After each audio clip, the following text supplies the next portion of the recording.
अस्सलाम वालेकुम everyone, welcome back to my channel.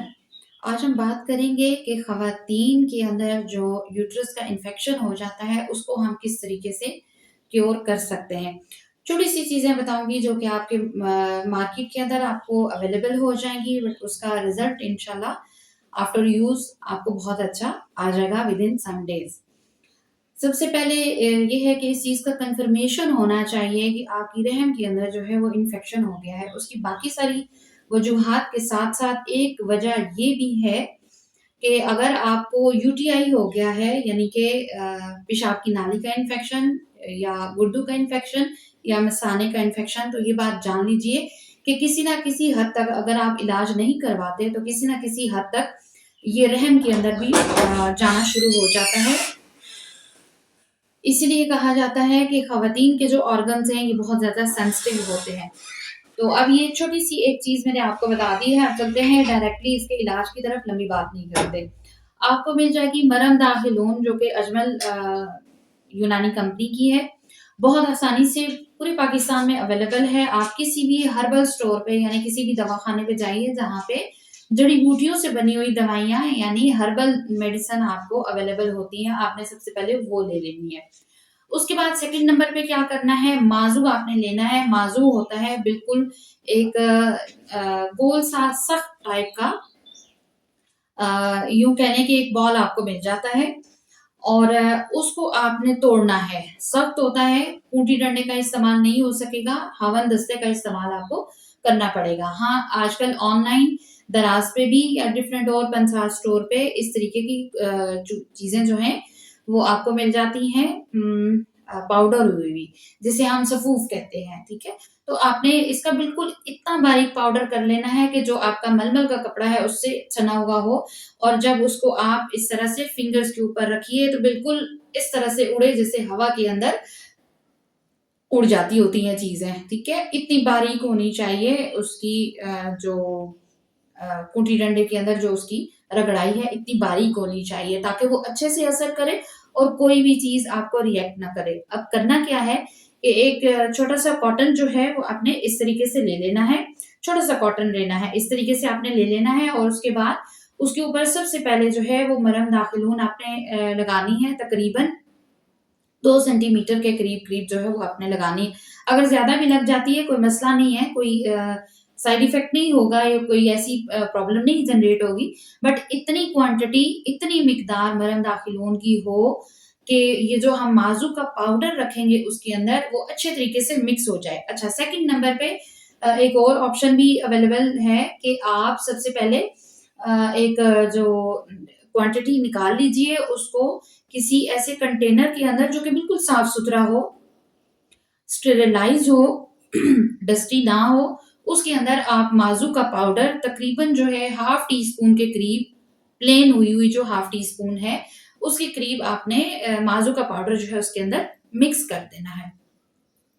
इससे क्या होगा कि फिर आपके पास एक अवेलेबल हो जाएगी बनी हुई चीज़, उसको आप उठा के एक छोटा-सा जो स्पून प्लास्टिक के जो मिलते होते हैं, उससे उस कॉटन बड के ऊपर जो हमने कॉटन का ऐसे बड तैयार किया है, अंदर रखने के लिए उसके ऊपर आपने लगा देना है। इस तरीके से लगाना है कि जो है बिल्कुल मिडल के अंदर उसका वो आ जाए। अच्छा, कॉटन बड पे लगाने से पहले एक काम आपने और कर लेना है कि 4-5 जो है वो लंबे से इतने धागे लंबे हो जाएँ कम से कम, कोई 7-1 इंच तक का या 10-1 इंच तक का आपने उसको लंबा छोड़ देना है और 3 से 4 जो है यानी कि वो धागे होने चाहिए हैं ताकि अगर ये मैं आपको नेक्स्ट बताती हूँ कि क्यों मैं ये कह रही हूँ।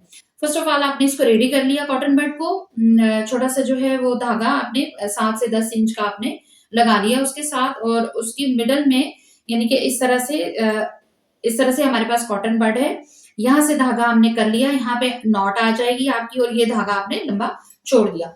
उसके बाद आपने क्या करना है कि ये जो हमने मरहम दाखिलून और माज़ू का जो पेस्ट हमने तैयार किया है, इसको आपने उस पे लगा देना है। नेक्स्ट इसको साइडों से इस तरह से मोड़ लेना है और किसी की मदद से या खुद से इसको इंटरनल के अंदर जो है इसको अंदर ले जाना है और इसको रख देना है। रात के वक़्त ये आपने काम करना है और वो जो धागा है वो बाहर को रह जाना चाहिए। ये मैं उन ख़वातीन के लिए बता रही हूँ जो कि कहीं जा नहीं सकती हैं, ले रही हैं ट्रीटमेंट, किसी भी पैथी का ले रही हैं लेकिन बार-बार ये चीज़ अ, हो जाती है क्योंकि एक्स्ट्रा सेंसिटिव हो जाता है ऑर्गन, तो बार-बार ये चीज़ अवेल कर लेती हैं। तो जब भी आपको इस तरीके का मसला हो, आप घर के अंदर बैठे हुए इसको सेटल कर सकती हैं। इवन कि अगर ज़ख्म भी हो जाता है देन भी ये इसको हील कर देगा। अब आपने अंदर जो है इतने हद तक लेके जाना है कि आपको ये समझ आ जाए कि जो हमारा बी सेक्शन एरिया है उसके तकरीबन मुँह तक या उसके तकरीबन करीब तक जो है ये पहुँच चुका हुआ है। तो इस ये अब आपकी उस पे सेंस पे डिपेंड करता है कि आप किस अच्छे तरीके से जो है इसको वो लेके चलती हैं। उसके बाद क्या करना है, धागा बाहर को होगा और यूरिन करते हुए ये निकलेगा नहीं, कॉटन पैड जो है ये निकलेगा नहीं, ना ही आप अनकंफर्टेबल महसूस करेंगी, ना ही कोई ऐसी इचिंग या कोई आपको प्रॉब्लम फेस करना पड़ेगा। हाँ, ये जो मैं आपको चीज़ बता रही हूँ कि सफाई का आपने खास ख्याल रखना है, हाथ आपके धुले हुए होने चाहिए और उसके बाद अगर चाहें तो बहुत अच्छी बात होगी अगर प्लास्टिक के जो ग्लव्स मिलते हैं उनको पहन के आप इसको जो है वो इंटरनली लेके जाएँ। अगर नहीं तो फिर एक जो है गायनिकोसिड जो है टैबलेट के साथ एक लंबा स्टिक आता है, उसको भी आप अवेल कर सकती हैं। उसके साथ भी सेम कंडीशन आप करेंगी। छोटा-सा उसके अंदर कॉटन बड आएगा, उसके अंदर जगह बनी हुई होती है और आप उसके अंदर रख के इंटरनल के अंदर इंजेक्ट कर देंगी। जहाँ तक वो जाएगी आप उसको अ, यानी कि समझ आ जाएगा कि कितना उसको लेके जाना है, देन आप उसको निकाल लीजिएगा और ये कॉटन जो है ये आपके अंदर रह जाएगा। इसके बाद आपने एक तो रेस्ट करना है यानी कि काम-शाम नहीं करना है इसलिए रात को इसको रखने का रिकमेंड किया जाता है। उसके बाद सुबह जो है आपने इसको जो धागा हमने छोड़ा था उसको हल्का-सा खींचते जाएँगे तो 4-5 धागे इसीलिए कहे हैं कि टूटे नहीं ये चीज़ अंदर जाके और वो जो मरहम है वो अपना काम कर लेगी, कॉटन जो है वो बिल्कुल खाली हो जाएगा। अगर पस भी अंदर पड़ी हुई है तो देन ये उसको भी हील करेगा। जब फर्स्ट टाइम आप यूज़ करेंगी तो कॉटन जब निकालेंगी उस वक़्त उसके ऊपर लगा हुआ मवाद आपको बता देगा कि आपकी रहम के अंदर पस पड़ चुकी हुई है या सिर्फ़ ज़ख्म है या आप क्या महसूस कर रही हैं, ठीक है? थोड़ा-सा इस हद तक कि आपकी तबीयत जो है थोड़ी-सी सँभलने के काबिल या थोड़ा-सा आप जो है बोझल तबीयत से थोड़ा बेहतर महसूस करेंगी फर्स्ट टाइम यूज़ से ही। मॉर्निंग में आपने इसको निकाल लेना है देन और कुछ भी नहीं करना, कोई लंबा-चौड़ा वॉशिंग का ये वो सिस्टम नहीं है, बस हाथ जो है वो अच्छे तरीके से वॉश कर लेने हैं। उसके बाद नेक्स्ट डे तकरीबन जो है 10 से 15 दिन आप इस चीज़ को लगातार इस्तेमाल कीजिए। इंशाल्लाह देखिएगा कि आपका जो रहम का इन्फेक्शन है जो बार-बार हो जाता है या रहम के अंदर जो स्वेलिंग है वो इंशाल्लाह सेट हो जाएगा इन्हीं 2 चीज़ों के साथ। मेरी कोशिश होती है कि हमेशा वो चीज़ आपसे शेयर करूँ जो कि आपके पास अवेलेबल हो, बड़ी आसानी से आप उसको घर के अंदर यूज़ कर सकें।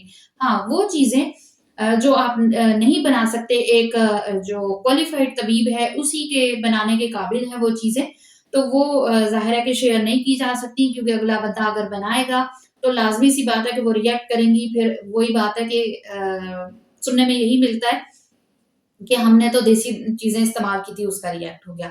तो चैनल को सब्सक्राइब करना, वीडियो को लाइक एंड शेयर करना बिल्कुल मत भूलिएगा। इस चीज़ को सब्सक्राइब जारी समझ के जो है वो शेयर कीजिए। अच्छा एक चीज़ और बता दूँ अगर तो खातून मैरिड हैं फिर ही ये इस्तेमाल करेंगी, अगर अनमैरिड है यानी कि वर्जिन नहीं है, तो फिर इस्तेमाल कर सकती है, अगर वर्जिन है तो फिर इस चीज़ को इस्तेमाल नहीं कर सकती।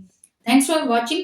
नई वीडियो के साथ इंशाल्लाह मुलाकात होगी। चैनल को सब्सक्राइब आपने ज़रूर करना है और हमारी यूट्यूब फैमिली का ज़रूर आप हिस्सा बनिए। Thanks for watching.